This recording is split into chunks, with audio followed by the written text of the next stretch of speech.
everybody, and welcome back to The Luck We Had, a shameless recap podcast. The minisode, season 11, episode 7. I didn't even look up what the name is. I forget what the name is. It's called 2 in the Biker Bar, 1 in the Lake. Great. Host Amanda, host Evan, special returning guest Lena, who's basically the third host by this point. Welcome, everybody. Welcome back. Hi. Hello, welcome back, everybody. I'm busting through that because this episode was so good. I'm like bursting at the seams, ready to talk about it. So good. Let's get into it. Let's get motherfucking into it. And you know how we always break it down by person? I feel like in this episode, let's first, though, discuss the incredible opening scene. Oh my god. Fed well. Oh my god. Literally. But also it was like, I remember Emma posting and being like, oh, 7.5 page scene. I think they got it done in what, like 5 hours? Yeah. Which was like incredible. That means they were like hitting every single take because it takes so much time to like set up shit again. So it's like, damn, they really like banged that one out. Yeah. My favorite part of that scene was them all just yelling over each other, and I was trying to catch what everybody's conversation was, like flying in.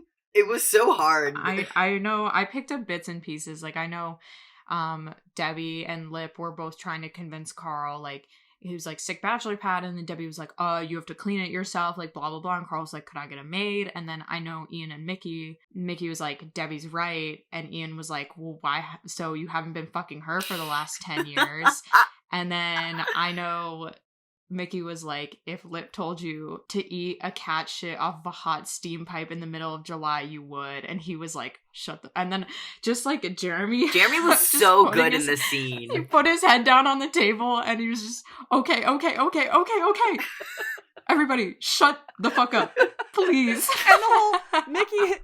I love too that Ian was being like the bitchy little husband to Mickey, and they're like sniping back and forth at each other, but the minute Lip is like, Mickey, this is just for family, Ian's like, Mickey is fucking family, what are you talking about? Well, and then Debbie was like, yeah, they're married, like, yeah, but it's also like, but Tammy has a kid with Lip. Yeah, there's literally so a baby like, Gallagher, and they're like, she's not part of the family. I'm like, she's a baby mama to a Gallagher at this point. She's as much part of the family. No, but I love that. I love Debbie throwing that back at him, though, that he's like, Mickey isn't family. He's like, but Tammy's family. I'm like, yeah, and she's just your baby mama. They are married. Like, you are all equally family. Yeah, I mean, it is also, like, Mickey has been around for way Oh, yeah. longer. Tammy showed up in season... Through way harder stuff, so it's like, okay, yes, Mickey earned his seat at the table. Exactly. Mickey been here in your house since season 4. Mickey been here. Mickey's tried to save that house for them, so this man should get a say. Yeah, it's like, okay. Okay, he lives in there? the middle of the worst thing Mickey had ever experienced, he stepped up and tried to defend your house against the man who was trying to steal it from you. Oh my god, I totally fucking forgot about that, because that was just like a really weird one-off scene, but it was like, okay, the chain he was wearing. I forget whatever the uncle was. He went and Patrick with his brothers, but then the wife came out and had a shotgun and was like, get the fuck out. Okay. It was so good. It was such sibling. It was so family, just like yelling over each other to get your point through. But you know who wasn't there was Liam. Oh my god, and they didn't even notice until the end, until they were like, okay, Liam, it's your decision. Then they were like, where is he? And that's a great way to get into Liam's storyline, too. Well, okay, so from the looks of it, like when Amy and Gemma opened up the closet door and he was sitting in Kevin V's closet, it looks like he's been there for a couple days. Yeah. I think he was there since last night when the fight started. Oh, yeah, probably. Yeah. But it's like, oh my god, this poor little boy. Also, Amy and Gemma helping him out, that was so cute. That was silly. They're like, here. They left him. They gave him like their toasted jam. Yeah, they gave him their breakfast, and it's like, they're like, okay, there's your food for the whole day, bestie.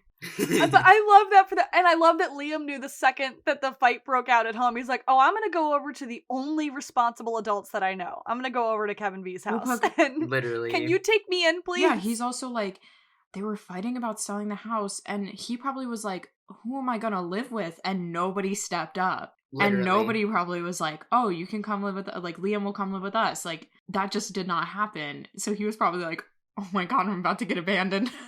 Yeah, he literally even says, he was like, I don't want to be homeless. He was like, I'm gonna be homeless, can I live with you, please? And like, I love V so much, and like, that poor little boy. I love V, the first thing she said to him in that situation. She's like, okay, so we're gonna talk about why a young black man can't just break into someo's home. So we're gonna have that conversation. I guess, well, V and Liam were, like, really intertwined, so I guess I'm gonna, like, kind of slip something in Let's about do that. Yeah. Mhm. So the whole Carol moving to Louisville storyline happened, or like got introduced, but it's just like really interesting to juxtapose those because it's like V is trying to convince Liam the whole time that like change is okay and like make your voice heard and stuff, and then Carol's sitting there like I'm moving to Louisville, and she's like looking at Liam like, okay, I have to be like a good role model for him right now. Because I'm telling him that change is okay, but like she's like, I don't want my mom to move away. Yeah. The fact that she has only seen Carol twice that year and they live 8 blocks apart. Are you serious? That blew my mind. She was like, we only seen each other twice in the last year and we live 8 blocks away from each other. Also in the middle of a panorama. Okay. In the middle of a Ponderosa. That's valid, but everyone else in the show doesn't give a shit about this pentatonics. Like, we're done. Yeah. A Ponde replay. About this Pepe Le Pew. Like, nobody give a shit. So it's like, but it's also like, that is her fucking mom. Like, yeah. And it's like the mom used to be around, like Carol, like, for what we saw of her on screen, used to be around, like, all the time. Yeah. And she's been around since season 1. Like, she's been around. I think, like, another thing that, like, is a bit shocking to me, too, is, like, how adamant Kev was about being in Dominic's life when that whole thing was a storyline. And the fact that Kev doesn't, even though, like, I know Carol had her issues with having the baby on her own and still wanting to keep the baby, that baby got, he still has, Kev's his father still. And that means Kev hasn't been seeing Dominic or interacting with him either. Like, not throwing shade at Kevin, but it just shows that, like, it's not saying that the characters forgot, it's the writers forgot that the writers forgot. I mean, I hate to be, like reading too much into it. They probably haven't told Dominic who his dad is. Yeah. Oh, true. I didn't think about that. Because how old are they all supposed to be right now? Like Amy and Gemma, what? They're like 8? Yeah. Something 8 like or that. 9. 8. So Dominic's is like 7, 8. And then Dominic's like a couple months older than them, or a year older. So it's just like, well, because Amy and Gemma are in kindergarten, so maybe they're like 6. But it's like, oh shit, Joe. I don't know. Like, it's just, it confuses me. And then the whole, like, a lot in, like, they adopted some kid in, like, season 9 for a couple months. And Kev was like, oh my God, I'm finally going to have a son. Mm-hmm. And then I think Tommy had to be like, you already have like, either Tommy was like, oh, you already have a son. Or maybe he didn't even say that. He was like, you have 2 daughters. Like, I don't know. But the V storyline, though, like, she's teaching Liam that it's okay for change and also stand up for yourself. And then her mom is pulling the whole same thing on her. But then also the whole no black voters showed up to vote for the initiative that she wanted to, and she's being crushed by the reality of gentrification, like, pushing in on the South Side. And, like, knowing where it's going now, like, it's a really nice setup for them getting the fuck out of the South Side, I think. Especially because she, like, emphasized the whole idea of, like, how they have a community in Louisville, and it's like, it just like makes me wonder, like, I don't know, because it's like Fiona's gone, who do they hang out with, really? Yeah, I feel they like just go to the bar and back. You know what, I feel like, especially given like the Frank Hall of Shame, where it was like Tommy and Kermit were locking up the bar on their own, what if they give the alibi to them? They totally would. They totally would. Especially because I know that Jim and Patrick are filming on the finale. They're filming for 5 days. So it's like, they're going to be a big part of the finale. Yeah, they were in the finale, like, video call table read, too. Yeah, and that's like handing over Cheers to Norm. I love that. I love that concept. Jim Hoffmaster, who plays Kermit, has a TikTok now. Oh, I didn't know that. Yeah, he does. And he came up on my For You page, and I was like, what the fuck? Oh my God, he should be on Cameo. You know what? If we find any of the shameless people, we should get them to do a cameo to introduce our podcast. Yes! Well, you can see, I think Patrick McGill is on there, but, he was like, yeah, this is day 2 of 5, like, filming the finale for him. I think everybody else is probably going to go closer to, like, 7 or 8 days, but I'm just like, I mean, like, Tommy and Kermit are Shameless's answer to, like, Norm and Cliff from Cheers. Like, that's who those dudes are. Mm-hmm. So handing the alibi over to them totally makes sense. It makes sense. I would completely buy that. And they've been stepping up more. Like, I don't know. It's just like... Because, like, even Tommy stepping in and helping Kev with, like, the issue in today's, like, this past episode or whatever. It's, like, they're getting more involved with people's storylines than just being, like, the bar kind of, like, comic the bar relief. flies, yeah. Yeah. we're talking a lot about but they're interesting. And plus it's But like it's Kevin, do you interesting, trust and- them enough to let them lock up the bar? Like, they obviously know enough about how to run it. And I mean, yeah, Tommy just oversees construction, so it's like he could honestly just be like, okay, I'm doing bar now. I do bar now. Kev's story. I would also accept them handing it to Ian and Mickey because Kevin and Mickey have worked together in the past too, and like I would accept that. But No, I think they But I really. don't see them doing I don't that. see them doing that. I think they really like their little arm transport thing that they've been doing, and also it's like, I hate to say it, I feel like they would be like, we're bored. Yeah. We're bored. yeah. Don't even care. But yeah, getting into the Kev of it all. I feel like I texted in the group chat during this Kev episode was Steve Howe going, "Hey, remember I was on Sons of Anarchy?" Like that was the whole vibe I got from this. Hey guys, do you remember I can ride a motorcycle? Yeah, Steve was like, well, I really like motorcycles. And so the writers were like, okay, your character now really likes motorcycles. We just decided. Literally. Literally. They go, this one's for you, Steve. They're writing for him. And that is about long-term partnership. In terms of like how intrigued I was. I was kind of frustrated and had secondhand embarrassment for this entire Kev storyline. Also, the one thing is making me pissed off. How many times did him and Lip miss each other's phone calls? They called each other so many goddamn times that they Kev, if you need to move the bikes, call Lip and tell him you are moving them. That was all he needed to do. Yep, leave a voicemail. They were Send him a supposed to text. run them to Indiana that day. Honestly, okay, and like when he got pulled over and the cop was like, I want to buy this bike, he totally could just been like, oh my god, we already promised it to another buyer. Yeah. Sorry. Like, and she would have just been like, understandable, have a nice day. Actually, she probably would have been like, I will offer you more money.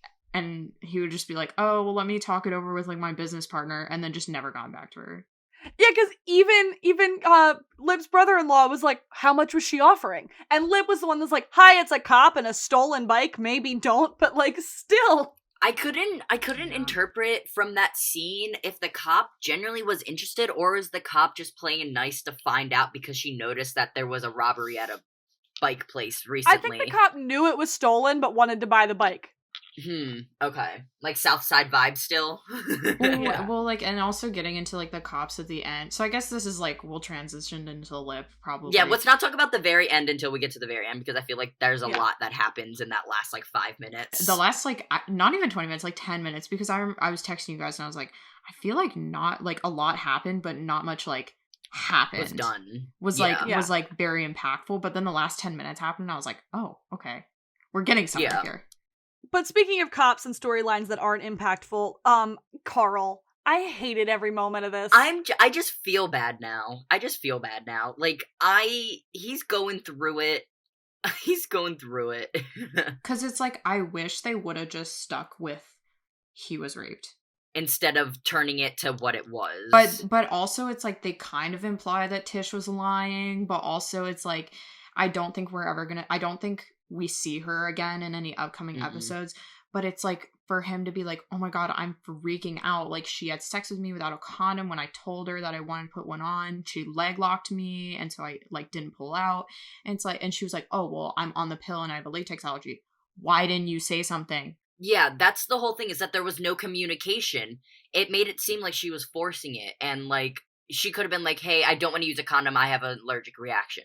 And also, Queen, the pill doesn't work every single time when you fuck. And it doesn't prevent against STDs either. Like, and within all of that too, when Carl was freaking out about it, Mickey throwing in the comment, you weren't just like scratched an itch in my brain. I was like, yeah, because he knows what it's actually like when that happens to you, and you guys need to discuss your situations.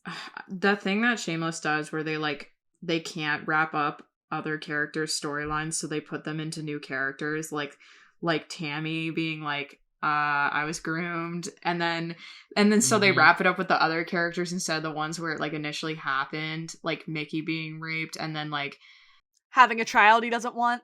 Oh yeah, having a child he doesn't want, and they're doing that with Sandy, and it's like it's like obviously Mickey's situation was a little bit different than Sandy's, but it was like because she was younger and stuff, but like.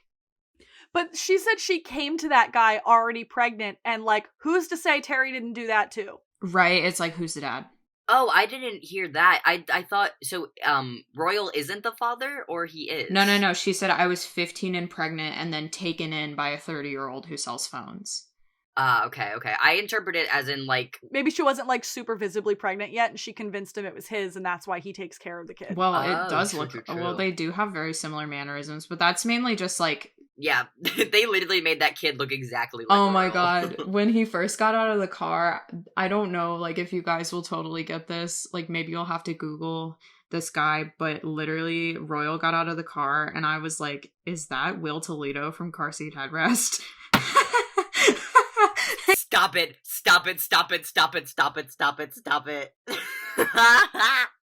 Oh, wait, I just Googled him. Oh, yeah, that does look Literally, like him. I was like, is that Will Toledo? Like, that whole... Yeah, this is a nice transition in the Debbie storyline. I want to punch Debbie in the face. My favorite thing about the family mourning scene is, no, we don't all hate each other. We just all hate Debbie. Correct. That line. Well, yeah, and then there's, like, Debbie's a selfish brat, and then Sandy being like, you are literally psycho. She is. But it's also, like, I do like that they got... Okay, there was a really nice piece of, like, symbolism that they did. I also want to give a shout out to... So the director of this episode is Satya Baba, who also played Matthew Patel in Scott Pilgrim. Yeah. And yeah. And also Shiv Rang in New Girl, Cece's love interest for a while that she almost married. He's cool. But yeah, he directed this episode. So when Debbie and Sandy are having their fight, and Sandy is like, you think I'm Which your... fight? Like, the one at in the end. The big one at the end when... Okay. Because Debbie's like, I want to get custody of Prince. And, oh my god, Royal and Prince. Unbelievable, first of all. Second of all, and her being like, I ran out because I was 15, like I was in an uncomfortable situation, and them turning it into like, you think I'm Monica, like you're pushing your abandonment issues on me, and she like corners her, and Debbie sits on Franny's bed, a child's bed, and has to confront her childhood abandonment issues. I was like, oh my god. And she just leaves her sitting there because she's like, Monica ran out on you. And I wish she would have been like, Fiona ran out on you. But it's like Monica ran out on you, and now the rest of them want to do it too. And Debbie's like, no, they don't. They just want to like sell the house and get the money. And like the chills, the way that Sandy didn't even blow up in her face or anything, she just leaned in and said, are you sure? That hurt. Chills. That was ice cold. Chills. Because, like, yeah, Monica ran out on her when she was a child, which is, like, triggering the mother running out on their child thing. And then Fiona ran out on her and left her with all of this responsibility that she already felt with Franny. But Fiona was, like, surrogate mother. Exactly. And then she's, like, tied down by Franny. And it's, like, she spends the whole episode being, like, oh, I don't regret having Franny. I'm not tied down by Franny. But literally, like, saying shit to Franny, being, like... And then just being, like, oh, no offense, Franny. It's, like... You are being a shitty mom right now, Debbie. And Tammy calling her out for it. Nice mothering, Debbie. I was in that family scene in the beginning. I was team Tammy all the way. I was like, no, you're right. She's sexy. Correct. She's correct. She's a MILF. She is literally a MILF.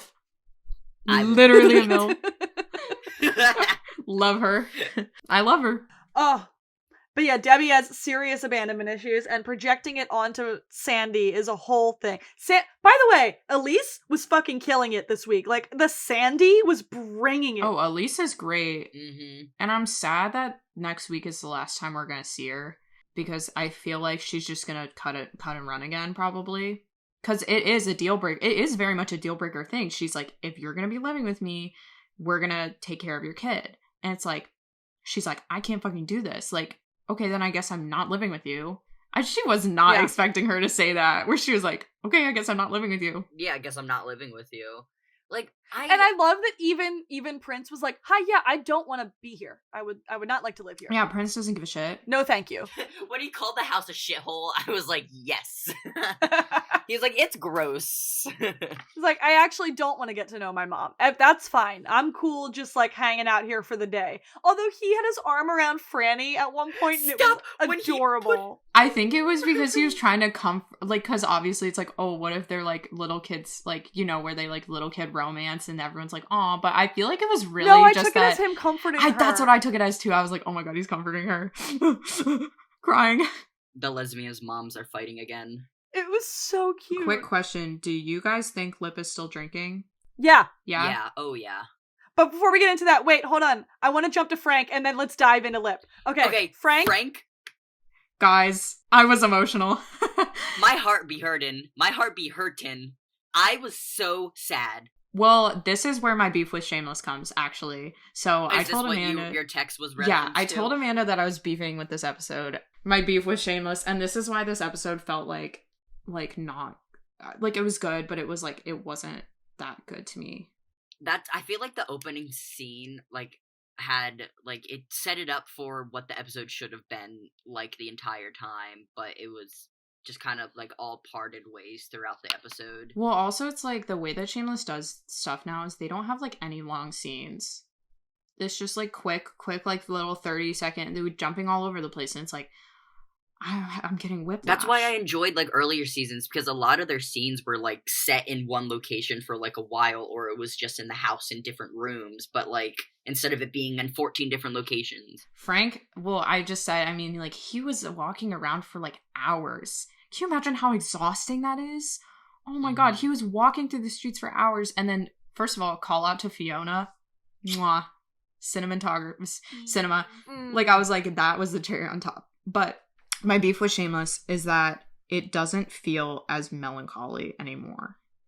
Because it's like William H. Macy is fucking bringing it, right? He's bringing the it. The camera work is working for them, but it's like everything from the coloring of the scene to the music choice does not bring that sense of like sorrow for me. And that pisses me off because I'm like, okay, I'm supposed to feel like really upset right now. But then it's like that Frank like walking down crying and it's like fun little rock music playing in the background. Like, no, I want sad music.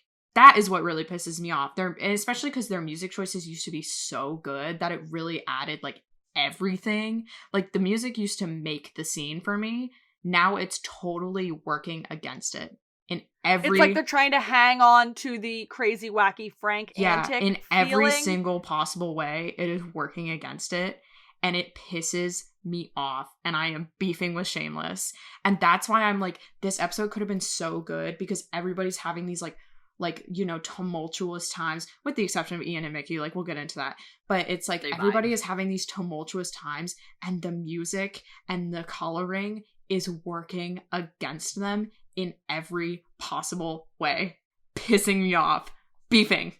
I am beefing with Shameless. Maybe it's because they're trying to hang on to that sense of, just like Frank is trying to hang on to it, maybe they're also trying to hang on to it, and when the family discovers what's going on with him, it will go in the correct direction with coloring and music. But I mean, maybe it's that, or maybe they just fucked up. It's Debbie's scenes too. Like, it's just like the scene at the end with Sandy, there was no like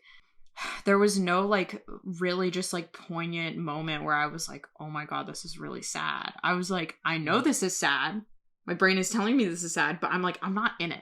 I'm not feeling it. Clinging to that comedy title. Exactly. And it's like we can use reference to like, let me see, season 3. Season 3, season 4. Like, the first thing that came into my mind is that one scene with Ian and Mickey when they are in, like, in that abandoned house area when Mickey beats the shit out of Ian when he was like, you love me. The coloring, the music, like, how dark and gloomy, it makes you involved. It, like, made me feel the emotion. Season 3 made that switch really nicely from, like, literally from the first half to the second half of being, like, a fun, playful summer season, and then it's like, okay, it's really, like, melancholy now. Mm-hmm. Oh yeah, Evan, specifically, I remember every scene that involved Ian and Mickey from that scene in 306 on did feel like all the color was drained out of the room. It seems darker. And it's like, where is that energy for Frank? Exactly. Where is that energy for Debbie? It's like everything is so, like, the contrast is up. And it's not even as if you could be like, oh, well, it's a summer season, so, like, the colors, it's like, no, season 6, they had, like, kind of, like, a little, like, gloomy coloring, and then it's season like 4, they're outside the entire time and they still were able to put coloring over thanks to that. It's fall in the show at this point. Why is it so orange all the time? Shameless be like, either our show is piss yellow or frozen blue. And it's like I get it, because they're filming on like they have to film on a lot instead of actually being able to be at like the outside exterior. But hey, y'all, editor's room. You can fix that. that's what you do in the editing room. And you have reference for what Chicago looks like at this time of year Right. in your hard drives. And it's like, because it's like November in the show right now because people are like wearing jackets, but it's not like really cold. But I'm just like, where is the energy of like the sorrow? You're like, where did it yeah, go? like especially We are so close to the end. We're so close to the end that I'm like, and these are really, really like some of the heaviest storylines that they're doing. Like, you know, fucking dementia. Frank is like, I'm dying. He's like, I'm gonna die. And it's like, where is that sorrow for me? I want it. Yeah, I want it like, back. I especially want to like revert back to one of Frank's scenes where he's at a bar and he's ordering drinks and he realizes he's not at the alibi, and like the lighting in that could have been so much better. He was just in some dinky bar. They could have definitely done more with that scene alone, because he's like, I ordered 5 beers and I didn't drink any of them. Like, right, and then he gets thrown out, and it's like the middle of the day, like bright and sunny and like cheery, and it's like, no guys, you can, because like they're because like make it look overcast, make it look like the clouds are coming filming over. on a lot. They could literally manipulate the weather. Literally, they've been using a green screen for every other exterior like background thing. Green screen. What do you edit the coloring for the green screen? Literally just desaturate it. Just take the... This is why I'm beefing with Shameless, and it's like, this episode could have been really good otherwise. I could edit and fuck with the filters better on iMovie on my iPhone than in the editor's room. And it's like because now all I'm remembering from this episode, because the sad parts didn't feel as impactful for me, all I'm remembering from this episode is the happy like Ian and Mickey storyline, and it's like, okay, great, I love it, but it's like, I am really like craving this sadness here. I feel like that's why I'm beefing. I feel like that's really important, is because like the reason we all enjoy this show so much is because we were invested in the happy lucky go Ian and Mickey storyline. But I feel like if they were able to take the sad storylines and just oomph them one more bit, we would have been more invested and more drawn in. It would have been like a really nice contrast too. It would have been, yeah, it would have bounced back and forth with each other. Because then Ian and Mickey allow for like a little bit of like comic relief, like relax for the audience. And it's like, no, like I was chill the whole time. I was just like, yeah, okay, sure. The only time I kind of was like I had the most secondhand embarrassment, uncomfortableness of this whole episode is watching fucking Kevin ride that bike into the water. That's the one thing I got so mad about in this entire episode. Mine was when Carl like had a moment in front of the kids and he was in the squirrel suit. Oh, in the squirrel suit. Oh my god. Oh, those poor kids. First of all, like the high voice that he had to do was really funny. It was so bad. But also, I hated the shot they did with the flicking right all up in his face. Oh my god, it's like right in his face. I was like, Satya Baba, please. But if we want to talk about the sadness in the episode, let's get into the Lip of it all. Because Lip is fucking spinning his wheels. And Jeremy Allen White every damn week.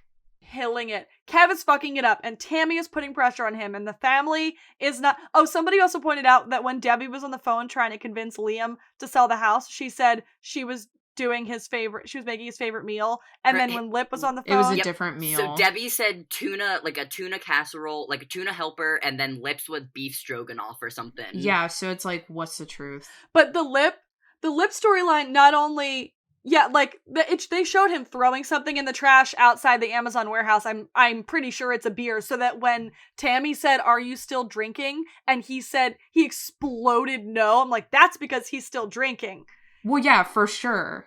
Watching him freak out and, like, kick or punch the wall and then take the sledgehammer and then go right over to the Gallagher's house. Oh, man, that boy is drinking.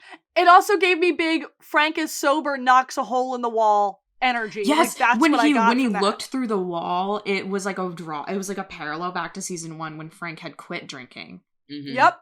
Because him and Carl were trying to do renovations. Yeah, because Frank was like, I'm all hopped up because I'm not drinking at all. And Lip is like, I'm hopped up because I am drinking.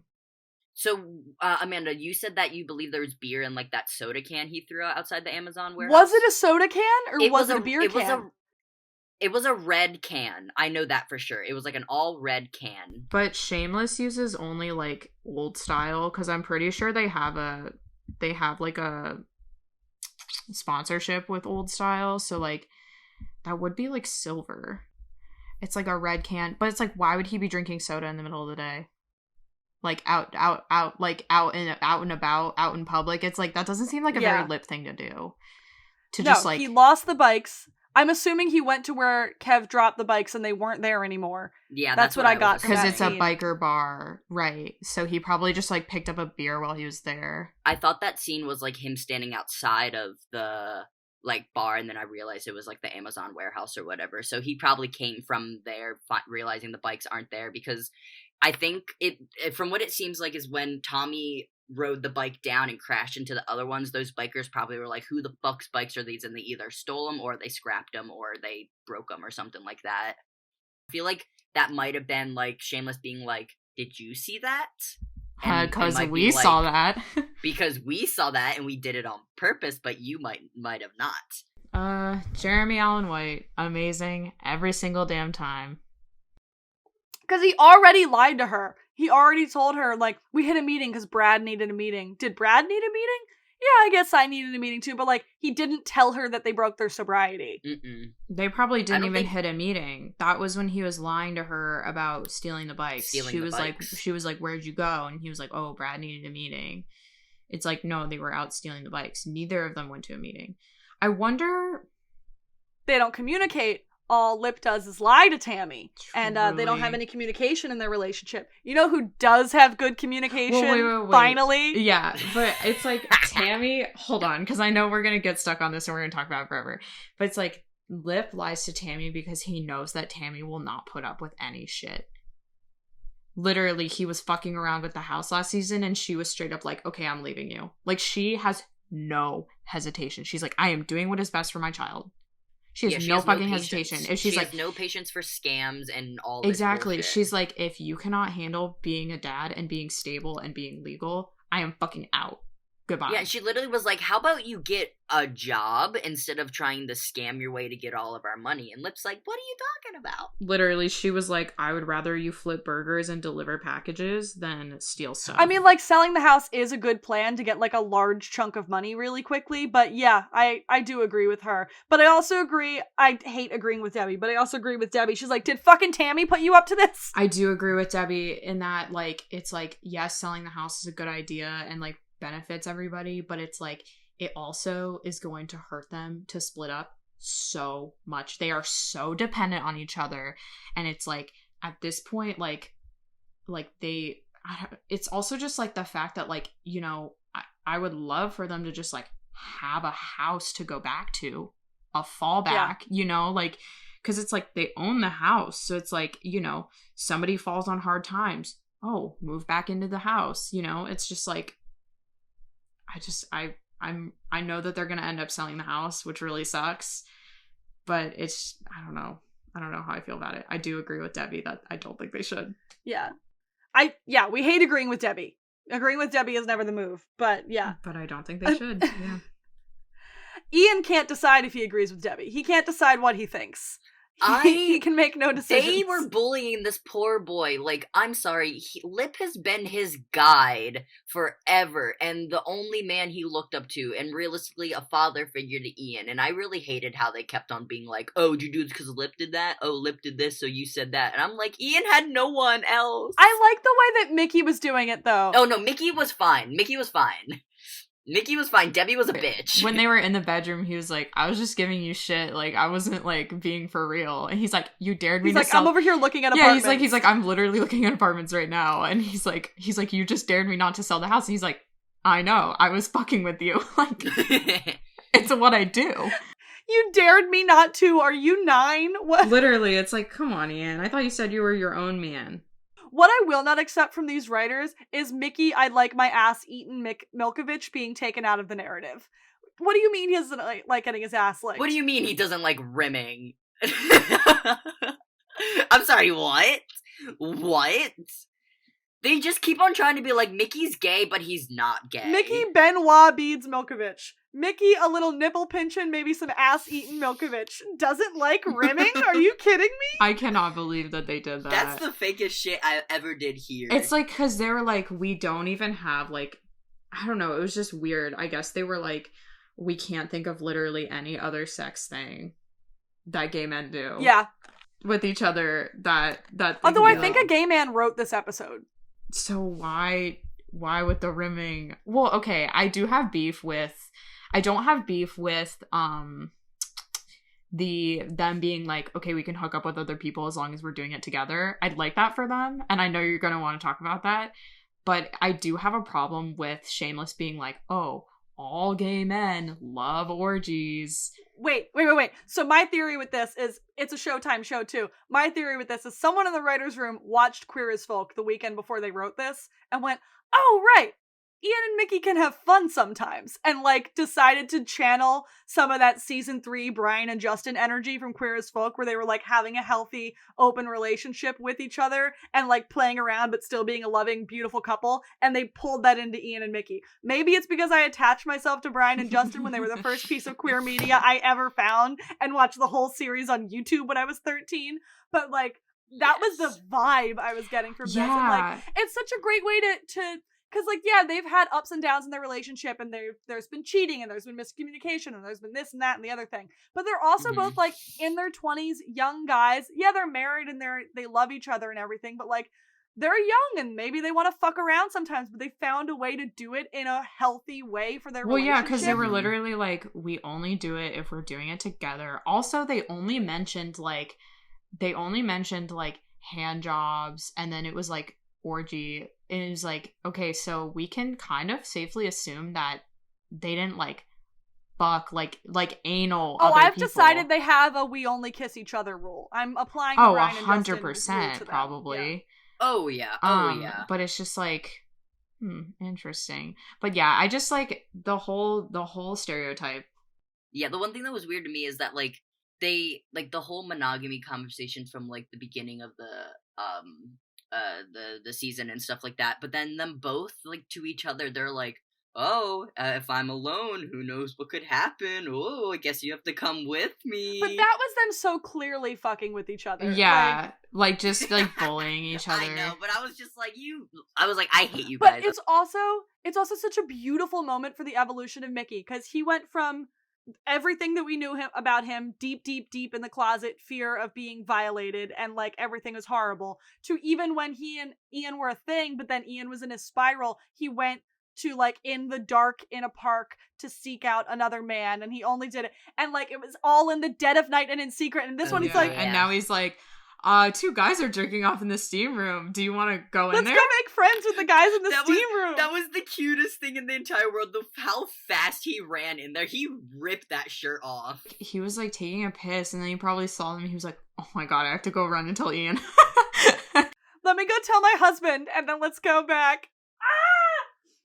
I loved it. Yeah, I mean, it is just like the weird stereotype of like anytime gay men hang out, they all end up having sex with each other. Or like gay relationships aren't real because they all just fuck each other anyway, and stuff like that. No, but I also like that though they put in this, they're like, well, if we fuck them, we can't be their friends, and if they're our friends, we're not gonna fuck them. And I like that. I mean, it does remind me of like East Siders. Yes. What is that? East Siders is really good too. It's on Netflix. Yeah, it's on Netflix now. Yeah. It's coincidentally starring, one of the stars of it was actually one of the half of the couple that was the first gay couple to ever kiss on daytime television. He played Luke in As the World Turns. He was the first gay kiss on daytime television. Wait, which one is that? Van Hansis, the blonde one. First gay kiss on daytime television. Studied that in class, baby. The other one, the brunette, is the writer-creator of the show. Kate Williamson, yeah. Yeah. Talking about other shows right now. No. Like, this is my problem, too. Yeah, I love, like, yeah, the perpetuating the stereotype that gay men sleep around a lot is a thing. But they are also, like we said, they're in their 20s. Like, they've been through a fuck ton, but they're also, like, young and still want to experience, like, fun stuff in life. So... And I like the idea of not tying them to explicitly monogamy and being communicative with each other. And like, it's healthy for Ian to have boundaries too.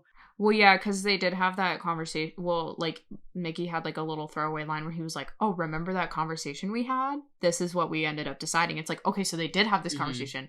But we didn't get to see it. But I mean, like, I don't really have much beef with the fact that we didn't get to see it. Because at least we got that line where it was like, oh, we talked about this, remember? Like, I'm very much here for Mickey. I am only at this function for the free food. Yeah. For the food and the alcohol and the sex. Good for him. He's like, Ian's like, do you like these guys? Like, no, I'm busting my nut over this duck, though. When they were at the, like, having dinner. First of all, ooh, pepperoni. Ooh, pepperoni. Also, hold on.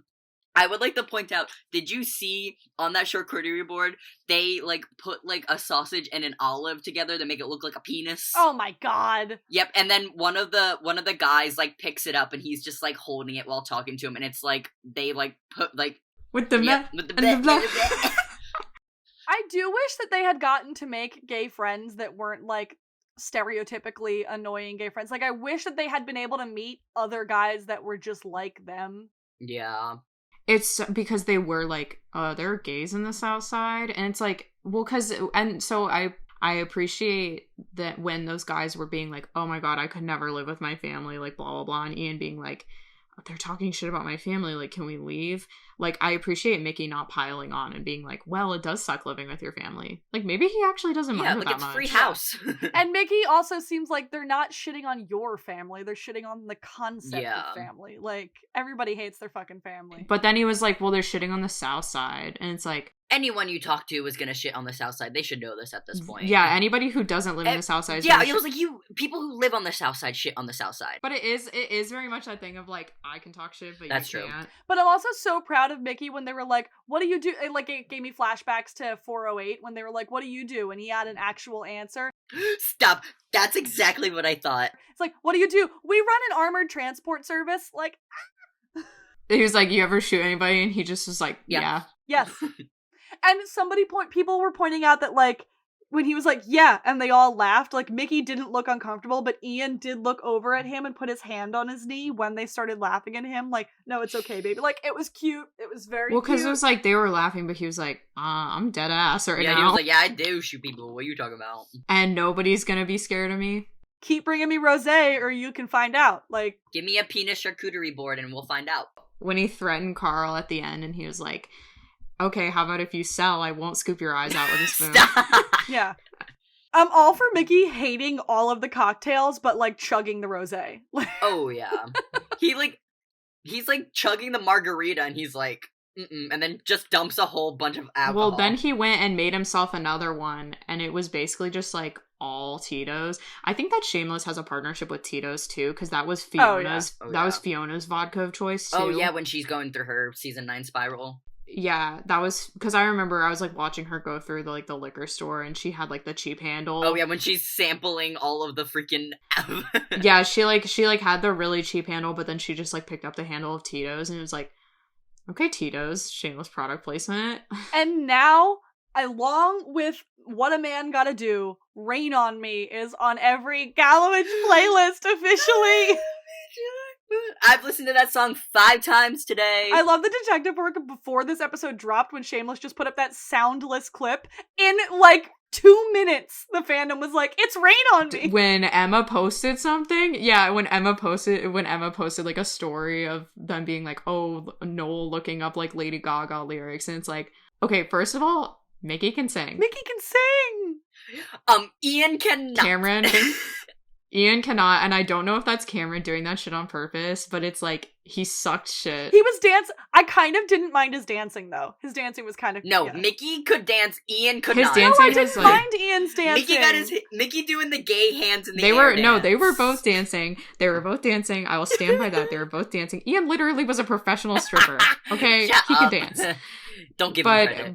Okay, I hate that every Ian dancing scene is like kind of like embarrassing, but then you have that scene he does the body roll. He doesn't need to do the body roll every time he dances. well with the wedding, like at the wedding with God. Caleb, and he like absolutely serves, and it's like, that is so embarrassing. He doesn't know how to Why can I publicly not have dance. that? He only knows strip teases. Oh, I saw somebody point out that, like, so Ian, we have now seen Ian put himself in these, like, high-class gay situations many times. When he's under the influence of drugs, when he's trying to just fit in with somebody. And so, like, he can be there, and he can fit in, but, like, the entire time he is there with Mickey, he's, like, itching, and he's like, I do not like it here. Like, he can be there, but he just fucking doesn't want to be. Because he's like, I can be myself with you, and so when I'm with you, I want to be myself. and be comfortable, I can't do that because he's literally like, so he's like, okay, like he's conditioned his brain to be like, okay, when I'm with Mickey, I am myself. I am like being fully like, I'm not hiding anything. I'm not like pretending.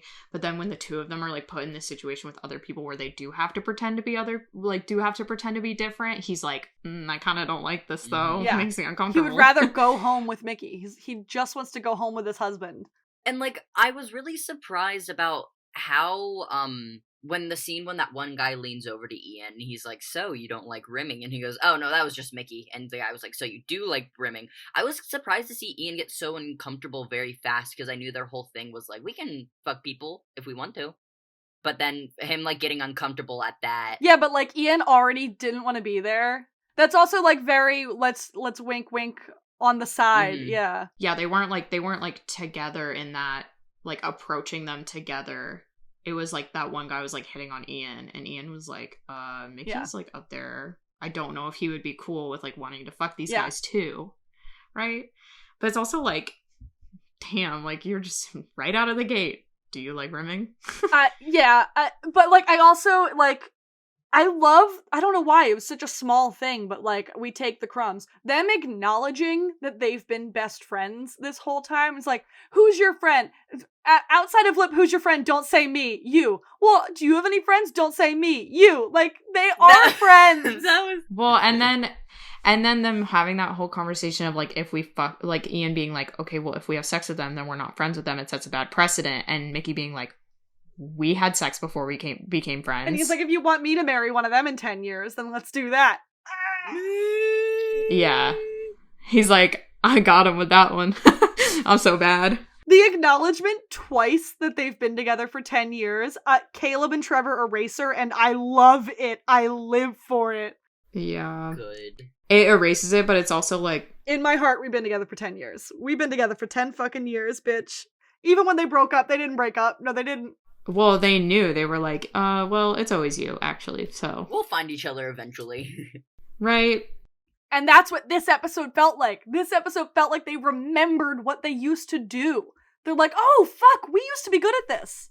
I honestly, it's so confusing to me how season 10 was so shitty in terms of like it wasn't that shitty, but it's like the absence of Fiona was so felt in season 10, and now it's like, okay, I notice it, but not that much. And I feel like it's because they tried to replace Fiona with Debbie instead of just giving everybody more screen time. And then they realized that shifting over to Lip or to Ian and Mickey was actually the more interesting way to go. And so that's where they're leaning more now. Yeah, and it's like not really against Debbie. Well, I do have stuff against Debbie, but it's like not that. It's more just like, because Fiona was such a big part, you can't just like replace her. Instead, they're just giving more screen time to everybody, which is the better solution anyway. And like we've all talked about this before, and like this is like no shade to like Oh Emma, yeah, she's doing 2 shows simultaneously. No shade to her at all. Yeah, she doesn't know how to get into her, especially with it being the last season and all the stories that she's given. I feel like she doesn't know how to get into the scene as much as like Emmy would and stuff like that. So like it's because it's difficult to watch them give her story, like Fiona storylines or like Fiona like very prominent like issues, and for them not to be executed how Fiona would. But it's just Emma's not like 110% there, so it's a bit more like just her yelling, like she just like, yeah. It's also just like as a character, Debbie is like a lot more selfish than Fiona, and so it's like just kind of angering. It's so hard because it's like even when Fiona and Lip and like Frank do bad things, they're still likable. Yeah, Debbie just isn't. Yeah, Debbie just dug herself a hole for the last 11 seasons, and I'm like, I don't want to hear what you have to say. And again, that's not saying that Emma isn't likable. It's Debbie isn't likable. Yeah, it's just Debbie's character is so all over the place. I also saw people pointing out that like the way this season is kind of working out, it's like funny episode, sad episode, funny episode, sad episode, funny episode, sad episode. So like maybe next week will knock us on the floor, because next week is Shanola's episode. Yes. With Layla, that Layla's in. She's probably... Oh, we didn't talk about the very last scene. We didn't talk about the detectives. So... Snitch. Debbie being a snitch. Literally.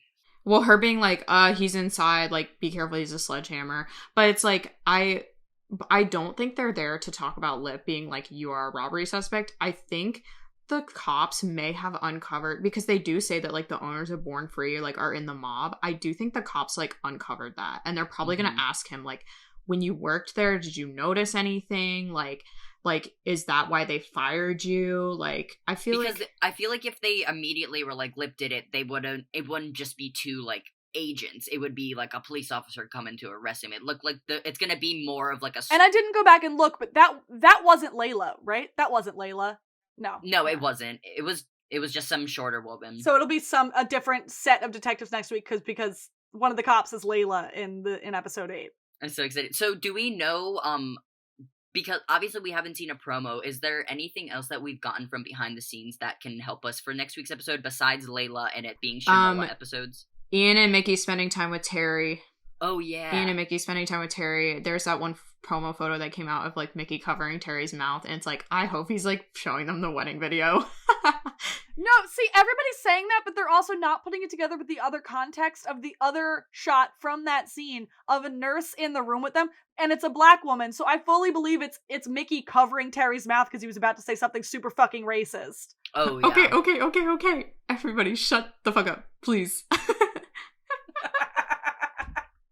Like we said, everybody did great in this episode, and again, William H. Macy and Jeremy Allen White fucking hitting it out of the park.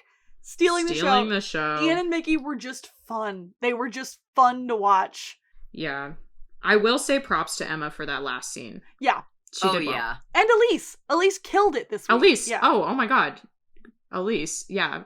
Totally forgot. And who else had like really standout performances? Poor Liam. Christian Isaiah. Amazing. Every week. Yeah. Christian did really good. Shinola, when she's talking to Carol, really good. Really good chemistry between her and Christian. Oh, honestly. yeah. Mm-hmm. Oh, fucking Kate and Jeremy, that scene when they're fighting with each other. Yeah. Amazing. That's like almost Emmy Jeremy levels of like contempt in their fight. Like their fight at the Galovich wedding too is a great fucking scene. They fight really well. I mean, yeah, the two of them just have a really nice like natural chemistry with each other. So it's like, it's not the kind of relationship where I can feel the love in the fights though. Like it just feels like they kind of hate each other, but nonetheless, like the scenes are incredible. But it's to watch. like the anger is so real between them. The anger, yeah. So I guess show stealers this week: Jeremy, William, Elise. Yeah. Honorable mention: Emma, Shinola, and Christian. And I don't mind Nolan Cam being the comic relief this episode. I don't mind Mickey and Ian being the comic relief because it's not for the sake of their relationship. It's like them just being fun. Like when they're the comic relief because some stupid bullshit is happening with them, it's annoying. But comic relief just being funny is great. Yeah. Good. It's all around pretty good episode. I'm excited to see what's to come. Me too. Very excited to see what's to come. This episode was really good, and it raised the bar like 3 inches off the floor for sticking the landing. So now I'm worried. Because I'm like, what if they fuck it up? They had 2 good episodes in a row. What's happening? What's going on? Like, it's always like 11B is always the B season is always banger after banger. So it's like, I kind of have high hopes because they're really good at the back half of the season. So yeah, that'll be, so for anybody, however I cut around this, episode 3 is going to be up on Tuesday the 9th, and then this will either be up the same day or a couple of days later, and then every Tuesday for the rest of the series is going to be mini-sodes, or this is already an hour long, so probably just hour-long episodes that we're calling mini-sodes. Well, we got a little sidetracked. It's because we don't dive in scene by scene like we do in the longer ones. That's why I'm calling them mini-sodes. So we're just going to do this for the rest of the series. I'm going to keep taking my notes for season 3 so that we can record and drop them whenever we want. But we'll probably hold off until the series is over so we can cry about it for a minute. And then we'll jump back into season 3 and get into the season 3 of it all. It's because it's like they really hit their stride in season 3. Oh, yeah. Season 3 and season 4 was like, I'm really good TV. Oh, yeah. So thanks everybody for listening. Enjoy this extra long mini-sode. We will be back every Tuesday, hopefully, We're going to have a standing appointment to record when we watch the new episode. And let's wrap up season 11. Let's get this shit done. Let's cry about it. And then let's go back to season 3 and keep doing it all over again. Let's go.